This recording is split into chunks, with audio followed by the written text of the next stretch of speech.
Estamos viendo una crisis de seguridad en nuestro país, así lo indican los índices de violencia, así lo indican distintas encuestas en las cuales la ciudadanía lo plantea como la primera problemática. Sabemos que hay delitos obviamente que han ido aumentando en número y también en forma y claro, nos tiene esta sensación de inseguridad, pero si nos comparamos con otros países, la verdad es que estamos viviendo en una tasa de leche como por ejemplo si nos comparamos con Ecuador, donde la situación incluso llevó a que un grupo de delincuentes se tomara un canal de televisión. Por supuesto, una situación, una crisis de seguridad que ha ido en escalada y que ha terminado en hechos como los que tú relatas, Lucho, y que vamos a pasar a analizar con Víctor Hugo García, nuestro profesor de Historia y Geografía Política, analista también, que muy amablemente ha venido a hablar de lo que está ocurriendo en este país. ¿Cómo está, profe? Muy bien, muy buenos días a los telespectadores. Y bueno, disponible y grato para poder conversar de temas internacionales. No grato, evidentemente, por la violencia, pero los temas internacionales. Partamos de la base, profesor, con respecto a lo que está pasando, de por qué Ecuador llega a estar en esta situación. Ya vamos a analizar lo puntual que estalló hace algunos días atrás, pero ¿por qué Ecuador está siendo el centro también del narcotráfico en el cono sur, digamos, de nuestro país y de aquí, o sea, de nuestro continente y de aquí al mundo también? Sí, mira, esto en términos generales lo primero que hay que señalar es que estamos frente a lo que se llama las amenazas no tradicionales, que, no sé, 20, 25 años atrás, cuando lo mencionábamos en la universidad, sonaba un poco lejano que esto ocurriera.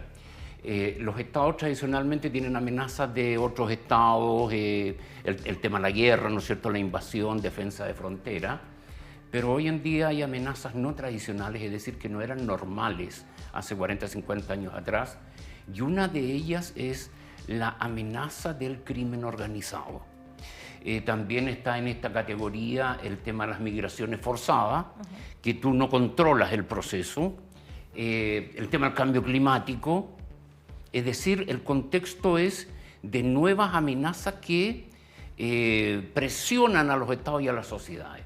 Ecuador en este sentido, y pucha, es una pena decirlo, se ha transformado en un ejemplo de cómo un estado, una sociedad, un país finalmente no puede controlar alguna de estas variables. En este caso, el accionar de grupos delictuales organizados, y evidentemente también el accionar de migraciones masivas como han estado ocurriendo en Sudamérica. Y por último, en esta primera etapa, agregar que Ecuador tiene una ubicación que lo complica. Sus dos vecinos, ¿no es cierto?, por el norte y por el sur, son los mayores productores de cocaína del mundo, y eso lo transformó en un lugar prioritario para ser centro de paso de distribución de la droga. Sí, es un poco lo que se mencionó en algún minuto sobre Chile, ¿no? Es un corredor de la droga. Es correcto. Pero no puede haber un corredor de la droga sin que se instalen ahí las operaciones también del narco, y es lo que ha ocurrido en Ecuador. A propósito de lo que ocurrió ahora último, todo esto se desata con la fuga de uno de los líderes del grupo Los Choneros. Los Choneros, de quienes se empieza a hablar en los 90 aproximadamente en Ecuador, un grupo narcotraficante que tiene vinculación directa con el cártel de Sinaloa, por ejemplo, a propósito de México, pero también con Colombia. Es muy complejo lo que ocurre acá porque ellos pierden poder, empiezan estos juegos de jerarquía y se empiezan a convertir en una banda que opera desde dentro de la cárcel. Y es ahí donde hoy día tienen sus operaciones. El Fito es este sujeto, ¿cierto?, que escapa de la cárcel, y a partir de ahí entonces el presidente de Ecuador decide tomar decisiones al respecto. Pero como decíamos, esto es algo que viene en escalada, profe. Sí. Hubo un asesinato el año pasado incluso de uno de los postulantes al cargo de presidente en Ecuador, que precisamente declaró abiertamente le iba a hacer la guerra al narco. Así es. Mira, lo que señalábamos con anterioridad y lo que tú indicas, como Ecuador era un lugar atractivo, y es un lugar atractivo para mover droga, eso terminó ocurriendo. Aproximadamente, no sé, por darte una cifra, de 200 contenedores que tú puedes mover por un puerto, Ecuador no tiene la capacidad para revisar exhaustivamente más de 10. Entonces, imaginen ustedes el porcentaje. Y nosotros no estamos muy lejanos de esa realidad, porque los escáneres que tenemos no son suficientes, y el del puerto San Antonio, por ejemplo, en algún momento estuvo en malas condiciones y simplemente no había revisión.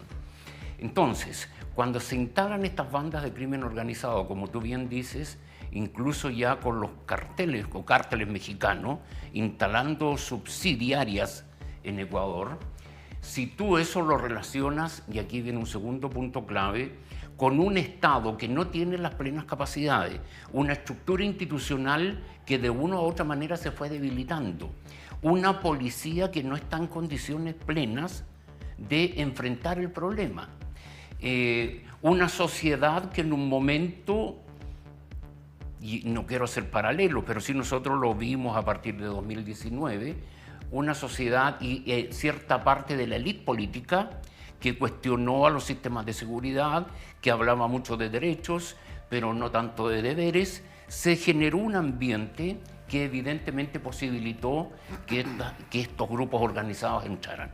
El Estado está debilitado, el actual presidente llegó al poder en noviembre, una persona muy joven, de 36 años, que va a cumplir lo que le restaba al presidente anterior, un mandato de aproximadamente 16, 17 meses. Sí, entonces, perdón Luis, hay una debilidad institucional que facilitó esto. Es que ese es el tema también importante, porque tenemos las fuerzas de narcotráfico instaladas en Ecuador y instaladas desde todo punto de vista, sí, y ahí aparece la corrupción. O sea, un Estado corrupto narcopolítica no va a hacer nada en contra, o va a tratar de hacer algo, pero que se note lo mínimo. Sí, sí. Y es lo que están exigiendo estas personas que se tomaron las cárceles, que se tomaron a los gendarmes, en este caso si hacemos el símil con Chile, que se tomaron también este canal de televisión, exigiendo a los políticos corruptos que cumplan lo prometido. Así es. Ahí hay un tema importante con respecto al tema de la corrupción. Y lo otro, sabemos que esto es poder. Se escapa el Fito porque ya anteriormente se había escapado el otro líder del otro grupo de narcotraficantes,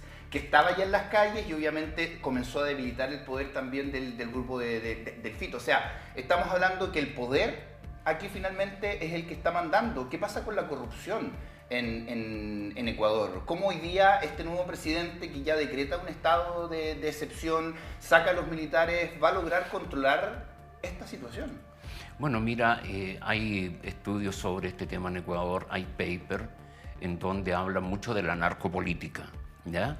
Evidentemente también hay estudios que de una u otra manera marcan una cierta tendencia política y que vinculan la facilidad para que un Estado se transforme en narcoestado con determinadas tendencias políticas. Nosotros dejamos de lado eso y enfrentamos el fenómeno en sí. ¿Por qué en un Estado entra la narcopolítica? Cuando entran estos grupos organizados muy potentes, sobre todo vinculados a la droga, es inevitable que empieces a corromper el Estado, a sobornar funcionarios públicos, a sobornar policías, a sobornar fuerzas armadas inclusive. Y esto ha llegado a tal punto en Ecuador que, insisto, se ha transformado en un modelito de cómo un Estado debe tener cuidado para contener estas cosas, porque ya después es demasiado tarde. Se ha llegado a tal nivel de que estos grupos armados incluso tenían capacidad en armamento superior a los policías, ¿ya? Este señor que escapó de la cárcel está condenado a 34 años de prisión. Adolfo Macías Villamar, el Fito, ¿no es cierto? El Fito. Los militares, ¿no es cierto?, sabiendo de la peligrosidad de este jefe, ¿no es cierto?, narco, lo van a buscar a la cárcel para trasladarlo a un centro de mayor seguridad. Y simplemente no lo encuentran. Esto ocurre el domingo. Exactamente.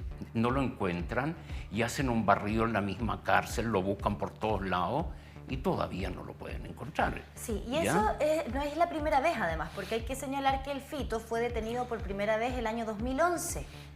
En esa oportunidad logra escapar, estuvo un par de meses fuera de la cárcel, vuelve a ser detenido, el año 2013 se fuga por primera vez, lleva una década prácticamente dentro de la cárcel.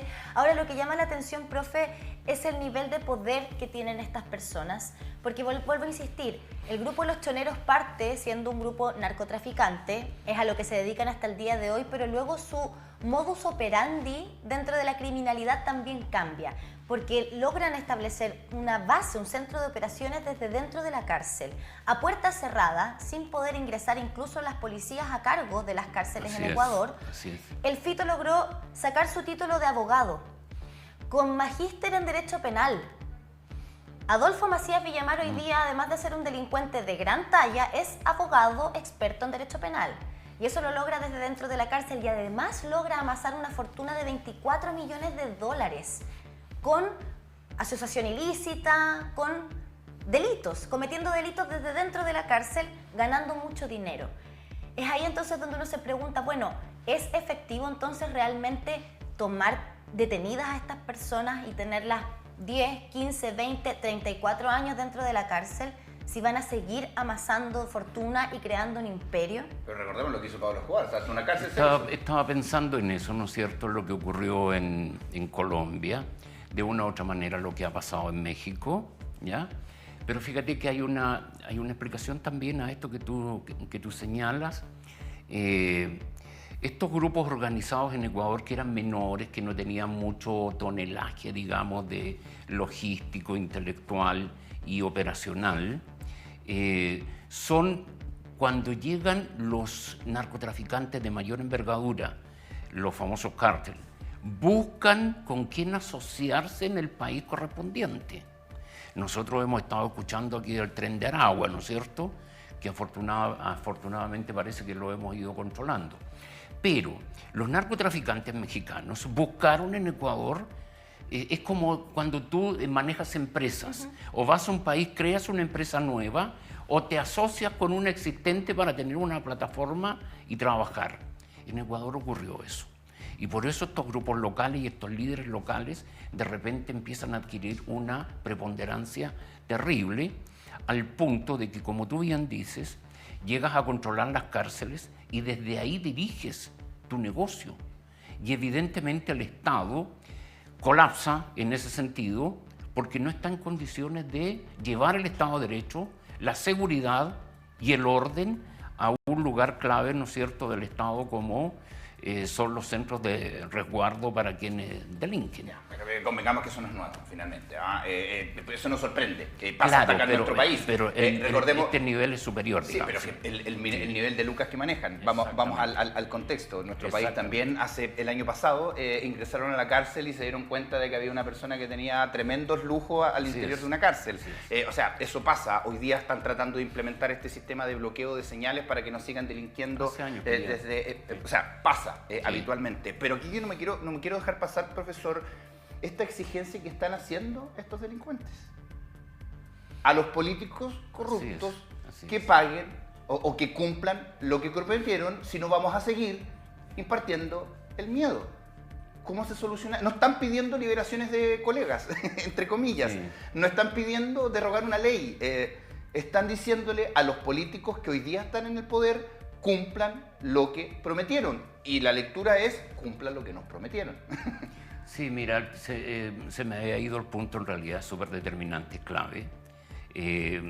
Lo señalaba con anterioridad el tema de la narcopolítica. Cuando tú planteas una cosa de ese tipo, es porque hay una conversa, hay una negociación, o incluso más delicado todavía, hay un acuerdo previo. Porque yo, ¿no es cierto?, te puedo presionar y decir: oye, cumple con lo que me has prometido. A lo mejor no me has prometido nada, pero en este caso sí hay evidencia de que hay vínculos, hay narcopolítica, hay financiamiento de campañas políticas.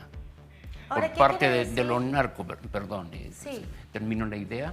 Entonces, llega un momento en que se asume un mandatario que dice: mire, yo no voy a ir con esto. Y empieza requisados 84 kilos de droga. El presidente Lasso, ¿no es cierto?, en su último año requisó 220 kilos de droga, ¿no es cierto?, por dar una cifra.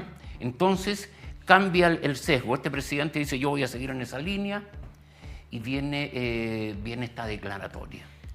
No digo que con el actual presidente, pero sí con parte de la élite política y con parte de la élite del Estado. Ahora, efectivamente hay videos desde dentro de la cárcel, incluso de cosas muy atroces, pero entre ellas está este mensaje directo al presidente de Ecuador, Daniel Noboa, diciéndole: usted ha declarado una guerra sangrienta, y es lo que va a ocurrir de ahora en adelante. A partir de la fuga del Fito el día domingo, bueno, ellos se enteran el día domingo, se declara estado de excepción dentro de Ecuador. Luego de lo que ocurre ayer en este canal de televisión con toma de rehenes, con personas armadas, transmitiendo en vivo y en directo toda esta situación, se declara estado de conflicto armado interno. Correcto. ¿Qué quiere decir eso para Ecuador? ¿Están en guerra civil hoy día? No todavía, pero la Constitución establece, por ejemplo, que tú puedes declarar estado de excepción constitucional por una situación de conflicto interno o externo. El presidente está sustentándose en la Constitución política y está mencionando, ¿no es cierto?, que hay un conflicto armado interno, de que hay una fuerza capaz de enfrentar a las fuerzas de seguridad y que inclusive estas no son capaces de contener. Por lo tanto, apela al estado de excepción constitucional y le entrega la responsabilidad del orden a las Fuerzas Armadas y le entrega atribuciones, ¿no es cierto?, a la Defensa Nacional para que entre en acción. Y más aún, la Asamblea Nacional, ¿no es cierto?, emite un dictamen en virtud del cual eximiría de responsabilidad, ¿no es cierto?, y de persecución a integrantes de las Fuerzas Armadas que en cumplimiento de su deber deban actuar, ¿no es cierto?, de aquí en adelante. Algo de lo que ocurrió, ¿no es cierto?, en nuestro país cuando en un momento dijeron, mire, a los carabineros hay que darle más atribuciones para que puedan actuar y no había ambiente para eso. Entonces, se está apelando en esta primera etapa al ordenamiento constitucional. Vamos a ver qué pasa.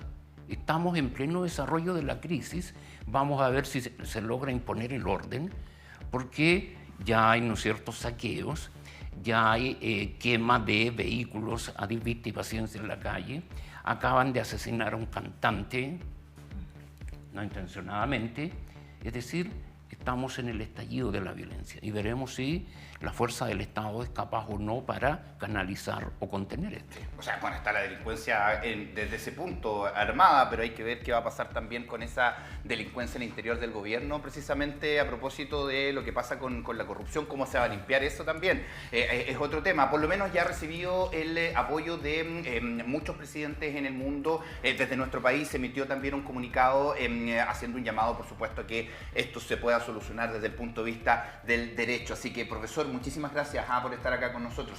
Encantadísimo, y solo un último comentario, que lo novedoso en esta ocasión es que el gobierno ecuatoriano está recibiendo apoyo internacional.